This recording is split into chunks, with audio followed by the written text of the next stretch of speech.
Hi! Hi! Hi! Hi mga Kamatlanders! This is Sir Dan and welcome to this video lesson.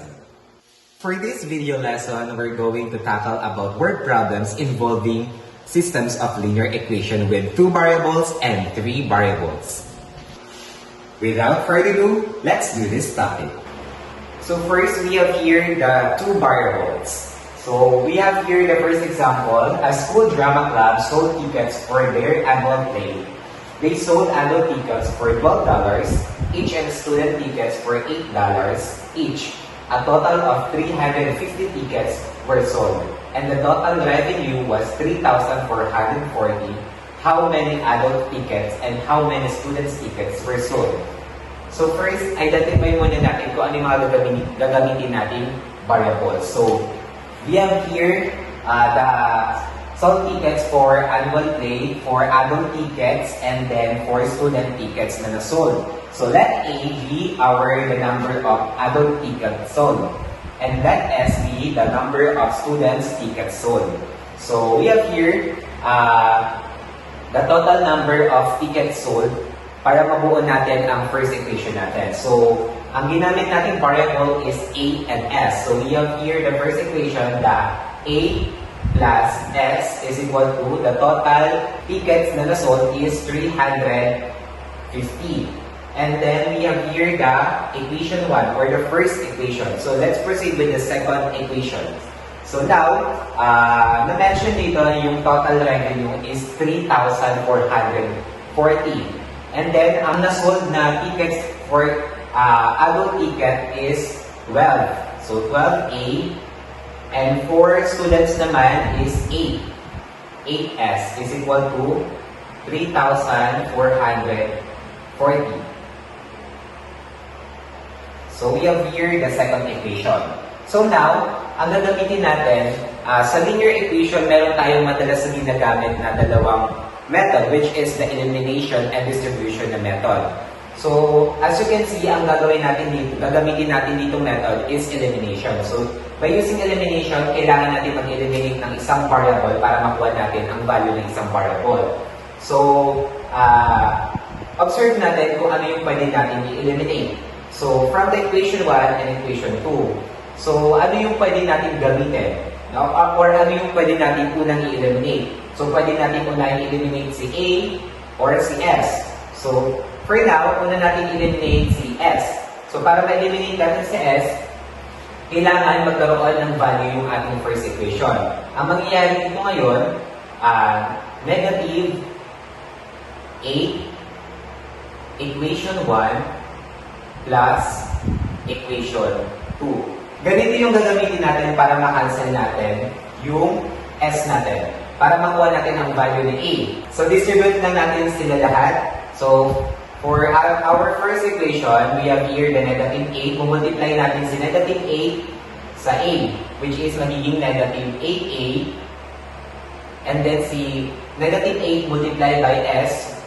Since ito ay positive and then ito ay negative, so magiging negative ang ating operation. Negative 8S is equal to, so 350 times 8 is equal to negative 2,800. And then, ikakopy lang natin si second equation since ang ginamit natin ay addition. So, 12A plus 8S is equal to 3,440. So, as you can see, pwede na natin i-cancel si S dahil magkaiba sila ng operation. So, ang matitira na lang is negative 8 plus 12 is equal to 4. 4A is equal to 3,440 minus 2,800 is equal to 640. So now, para matanggal natin yung value ng variable na meron tayo dito, kailangan natin sila i-divide both side by 4. So, cancel. We have here the 8. 640 divided by 4 is equal to 160. So, ngayon, meron na tayo value para kay A. So now, kailangan naman natin hanapin yung value ni S. So para makuha natin yung value ni S, i-distribute lang natin yung nakuha nating value for A sa ating first equation. So, copy lang natin yung first equation natin, which is the A plus S is equal to 350. So, since meron na tayong value ng A, copy natin yung value ni A, 160 plus S, dahil wala pa tayong value ni S, is equal to 350. So, si 160, para mawala yung 160 dito, ililipat natin siya dito sa kabila. So, matitira na lang sa other side is S is equal to 350. Dati siyang positive, so magiging negative kasi nilipat natin siya. Magiging negative 160. So, 350 minus 160 is equal to 190.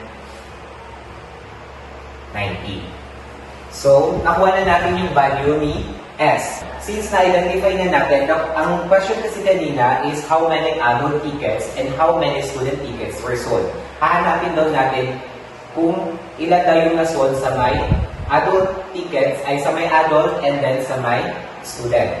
So, for our adult, na-sold natin is 160 tickets and for student naman ay 190 tickets ang na-sold. So, we have here the second example for two variables. So, the Mad Club is holding a bake sale to raise money for field trip. They sold brownies for $2 each and cookies for $1.50 each. On the first day, they sold a total of 150 items and made $265. So, the question is, how many cookies and how many brownies they sell? So, first, like we did earlier, kailangan natin identify kung ano yung variable na pwede natin gamitin. So, first, let B the number of the brownies sold. And let C be the number of cookies sold. So, kung din kanina, similar lang ng example number 1, yung magiging process din natin dito. So, kailangan identify the first equation, which is the B plus C is equal to 150. So, why 150? Kasi yung brownies and cookies ay on the first day ay nakabenta sila ng 150 items. So, meron na tayong first equation. For the second equation, ang brownies na nasold ay $2. So, magiging 2B plus and for cookies naman ay we have 1.50 C is equal to 265. Ayan. So, meron na tayong dalawang equation. So, as you can see, ang gagamitin natin dito method is elimination again. So, sa elimination, kailangan natin mag-eliminate ng isang variable para makuha natin ang value ng isa pang variable. So, now, kailangan natin mag-eliminate ng isa. So, para mas madali natin ma-eliminate dito tayo mag-start kay B. Eliminate natin si B. So, to eliminate B, kailangan natin mag-multiply ng negative 2, equation 1, plus equation 2. So, negative 2 times B is equal to negative 2B, negative 2 times C, negative 2C, and 150 times negative 2 is equal to negative 300. So, meron na tayo na multiply na natin yung first equation natin. So, ito na yung magiging first equation natin. And for equation 2, i-add lang natin, ikakopy lang natin ulit sila. So, 2B plus 1.50 C is equal to 265. So, now, as you can see, pwede na natin eliminate C, D. So, cancel na natin sila. Ang matitira na lang ay 2C and 1.50C. So, ipagmaminus natin sila since magkaiba sila ng operation. So, negative 2 minus 1.50 is equal to negative 0.5C or 0.50C is equal to negative 300 minus 265 is equal to negative 35. So para mawala ang value ni C, kailangan natin sila i-divide both side by negative 0.50. So pwede natin silang i-cancel, matitira na lang si C is equal to 35 divided by 0.50. So C is equal to 70. So nakuha na natin ang value ni C. So mag-proceed naman tayo sa may value ni B. To identify the value of B, kailangan natin i-substitute ang nakuha nating value ni C sa ating first equation, tulad ng ginawa natin kanina. So copy lang natin yung first equation natin, the B plus C is equal to 150. So B, since B yung hinahanap natin, so B plus, substitute the value of C, 70 is equal to 150. So, para matira na lang si B dito, ililipat natin siya. So, B is equal to 150. Ilipat natin si positive 70, magiging negative 70. So, B is equal to 150 minus 70 is equal to 80. So, nakuha na natin ang value ni C and ang value ni B. So, for the conclusion, they've sold 70 cookies and 80 brownies. So now, let's proceed with 3 variables. So now, we have here the first example. The school cafeteria offers 3 different lunch combos, Combo A, Combo B, and Combo C. A student buying 1 Combo A, 1 Combo B, and 1 Combo C pays $15. Another student buys 2 Combo A, 1 Combo B, and 3 Combo C for $29. A third student buys 1 Combo A, 2 Combo B, and 2 Combo C for $23.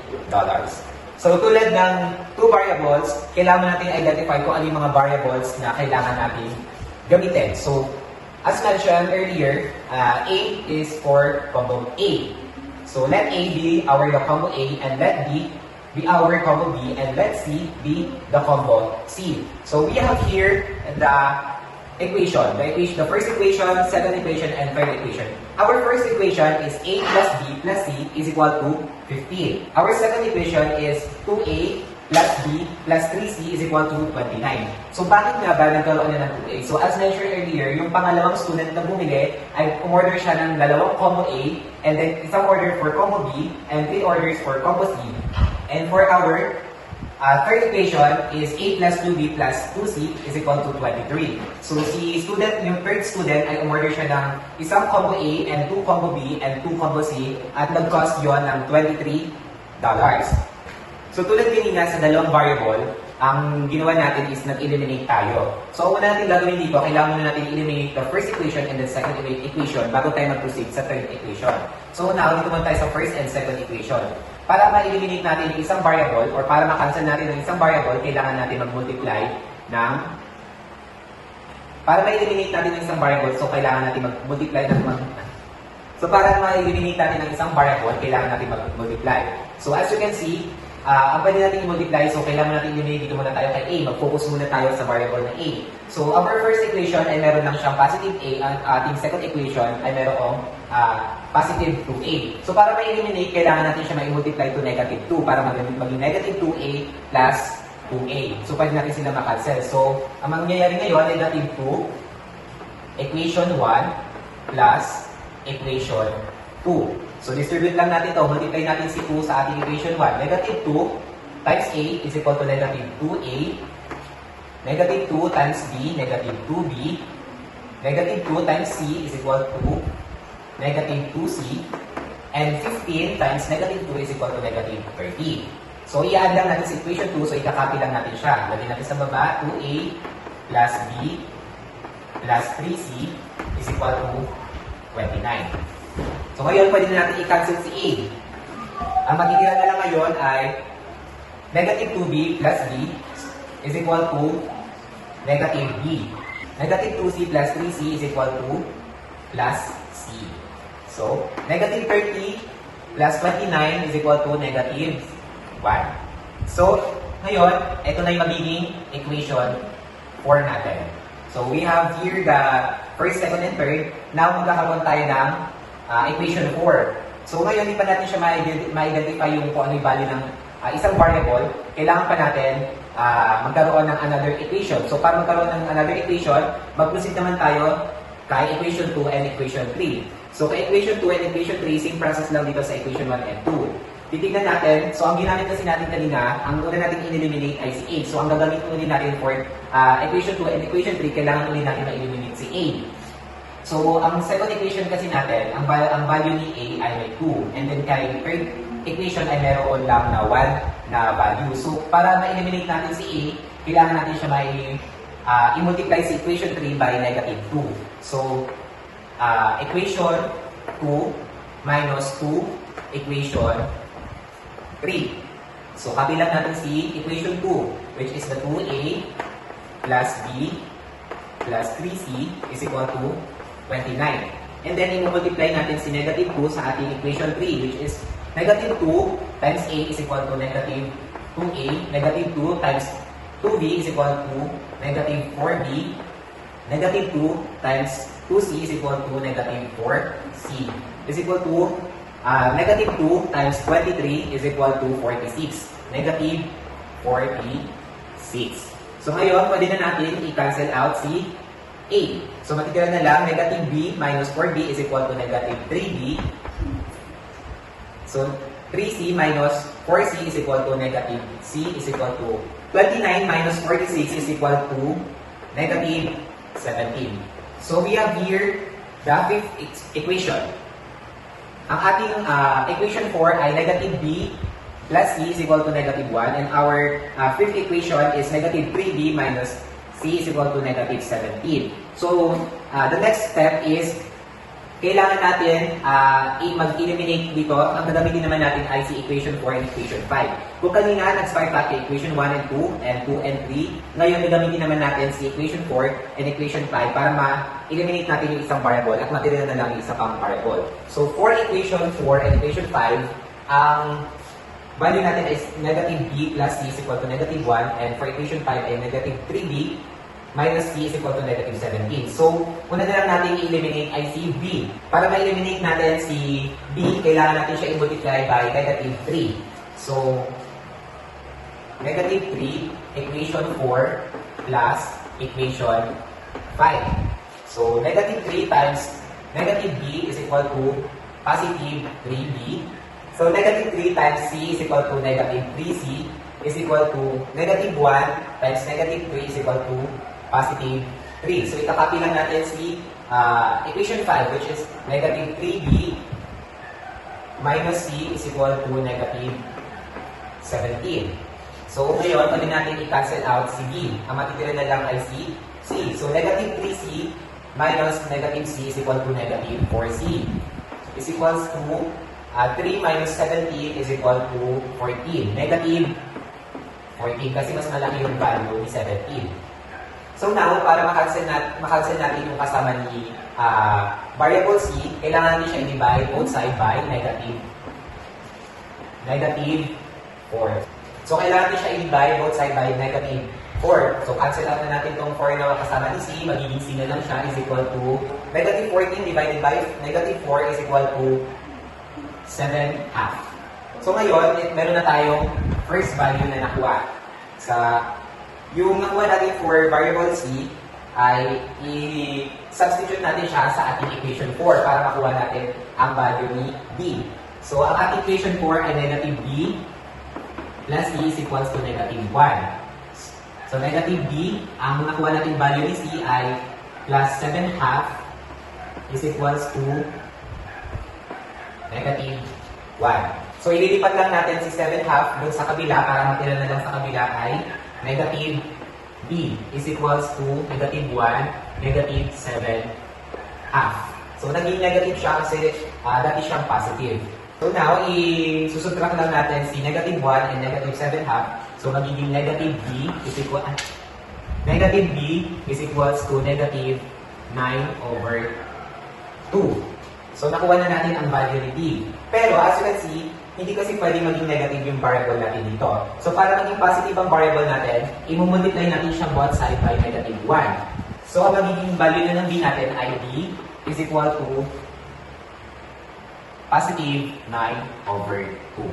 So, nakuha na natin ang value ni B. So, now, meron na tayong dalawang value na nakuha, which is the variable C and variable B. So, ang di na lang natin nakukuha ay si variable A. Para makuha natin ang value ni A, kailangan natin i-substitute ang value ni B and C sa ating first equation. So, gagamitin na natin ang ating first equation. So, our first equation ay A plus B plus C is equals to 15. So, copy na natin si A kasi ang hinanap natin ay si A. So, ang value naman ni B ay 7 half plus 7 half plus ang value naman ni C ay 9 half is equals to 15. So, ipag-add lang natin si B and C. So, A is equals to 15. So, para matira na lang ang A dito, kailangan natin ilipat si 8 sa kabila, which is A is equal to 15 minus 8 kasi dati siya positive. So, 15 minus 8 is equals to 7. So, the value of our A is equal to 7. For the conclusion, the cost for combo A is equal to 7, and for combo B is equal to 9/2, and for combo C is 7/2. So, another example for 3 variables, we have here the problem.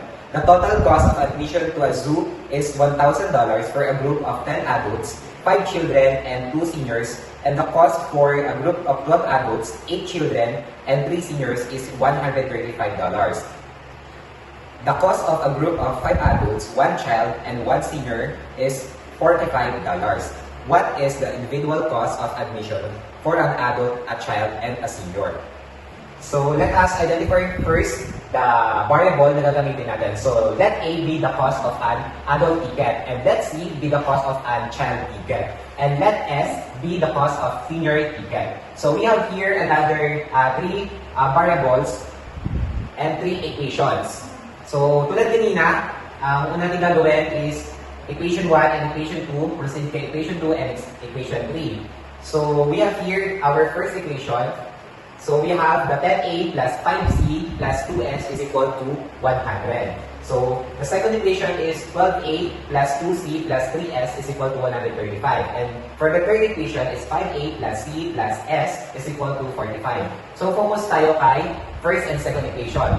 So, ano yung pwede nating gamitin na number para ma-eliminate natin ng isang variable? So, kahit ano yung pwede nating i-eliminate dito. Pero as you can see, si S kasi may mas mababa siyang value na kasama. Kumpara kay C and A. So, mag-proceed muna tayo. Eliminate natin. To eliminate S, kailangan natin i-multiply si equation 1 by 3. Si equation 2 naman by 2. So, ang mangyayari, negative 3 equation 1 plus 2 equation 2. So, ito yung magagamitin natin ngayon. So, i-multiply natin si negative 3 sa equation 1, which is negative 3 times 10 is equal to negative 30A. And negative 3 times 5 is equals to negative 15C. And negative 3 times 2 magiging negative 6S. And negative 3 times 100 is equal to negative 300. So, meron na tayong na-distribute na natin si negative 3 sa ating equation 1. So, dito naman tayo sa equation 2. I-multiply natin si positive 2 sa ating equation 2. Negative 12 times 2 is equals to 24A. 2 times 8 is equals to 18. That's 18C. And 2 times 3 is equals to positive 6S. And 135 times 2 is equals to 270. So now, pwede na natin i-cancel si S. So, cancel na natin. Matitira na lang ay si A and C. So, 30 minus 24 is equals to negative 6A. Kasi mas malaki ang value ni A and andito yung negative natin. So, magiging negative 6A siya. So, negative 15 plus 18 is equals to positive 3C. And then, negative 300 minus 270 is equals to negative 30. So, ngayon, meron na tayong equation 4. Proceed tayo sa equation 5. Para makuha natin equation 5 again, kailangan naman natin gamitin sa equation 2 and equation 3. So, since ang ginamit natin variable para ma-eliminate ay si variable S. So, ang gagamitin muli natin kay equation 2 and equation 3 para makuha natin ng equation 5, Si S ulit yung kailangan natin ma-eliminate. So, meron tayo dito sa ating equation 3 na 5A plus C plus S. So, para ma-eliminate natin si S, ay kailangan natin i-multiply by negative 3 ang ating equation 3. So, equation 2 minus 3 equation 3. So, ganito yung mangyayari dyan. So, sa equation 2, wala tayong babaguhin o wala tayong multiply, so ikakopy lang ulit natin siya. So, 12A plus 8C plus 3S is equals to 135. And now, dito tayo sa ating equation 3. So, kailangan natin i-multiply si negative 3 sa ating equation 3. So, negative 3 times 5A is equals to negative 15A. Negative 3 times C is equals to negative 3C. And negative 3 times S is equals to negative 3S is equals to 135. Negative 135 rather. So ngayon, pwede na tayong mag-cancel. So pwede natin cancel ulit si S. Ang matitira na lang ay si A and C. So positive 12A minus 15A is equals to negative 3A. So 8C minus 3C is equals to positive 5C is equals to 135 minus 135 is equals to 0. So we have here the equation 5. So meron natin equation 5. And for the next step, ang gagawin natin ay kailangan natin mag-eliminate ulit ng isa pang variable para makuha natin ng isang variable. Gamit natin ang ating equation 4 and equation 5. So copy natin si equation 4 and equation 5. So as you can see, ang madaling ma-eliminate dito ay si A or pwede rin naman si C. Pero dito lang tayo mag-focus kay A. Para ma-eliminate natin si A, kailangan natin i-multiply si equation 5 sa 2 or negative 2. So mangyayari, equation 4 minus 2 equation 5. So, copy lang natin ang ating equation 4 which is the negative 6A plus 3C is equals to negative 30. And ang ating equation 5 ay multiply natin by negative 2. So, negative 3A times negative 2A and negative 2 is equals to positive 6A. So, negative 2 multiplied by 5C is equals to negative 10C is equals to 0. Multiply natin sa negative 2, ito ay 0. So, pwede na natin i-cancel out si A. Ang matitira na lang ay si C. So, positive 3 minus 10C is equals to negative 7C is equals to negative 30. Negative 3. So, para mawala ang value ni C dito, kailangan siya i-divide both side by negative 7.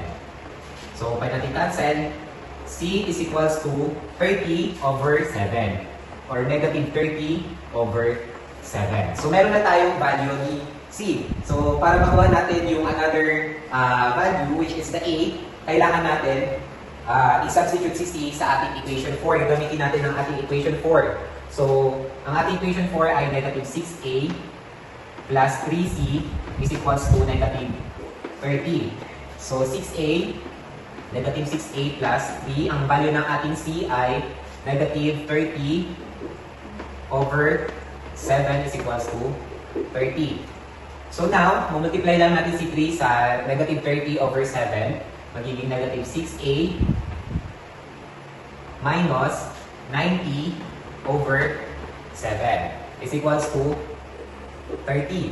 So, ang gagawin natin ngayon, para matira na lang si 6A, ililipat natin si 90 over 7 sa kabila. So, mangyayari, magiging negative 6A is equals to 30 plus 90 over 7.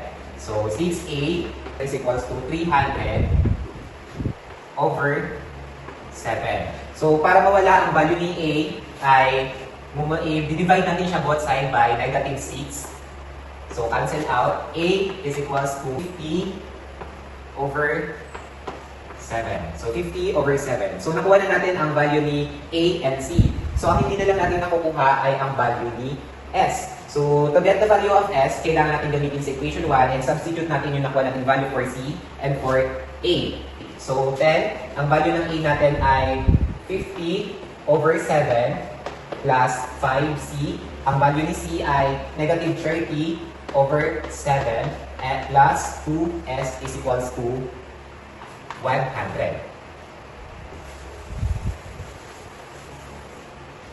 So now, kailangan natin i-multiply si 10 by 50 over 7. So 10 times 50 over 7 is equals to 500 over 7. Negative 180 over 7 plus 2s is equals to 100. So now, kailangan natin i-subtract itong dalawa para matira na lang si s and ililipat natin siya sa kabila. So 500 over 7 minus 180 over 7 is equals to 320 over 7 plus 2s is equals to 100. So ngayon itong 320 over 7, ililipat natin siya doon kay 100. So matitira na lang dito is 2s is equals to 100 minus 320 over 7. So now, ma-minus lang natin si 100 kay 320 over 7. So we have here the 2s is equals to 100 minus 320 over 7 is equals to 380 over 7. So the next step and the last step na gagawin natin is kailangan natin i-divide both sides by 2 para maiwan na lang si s na variable dito. Divide both sides by 2. So magiging s.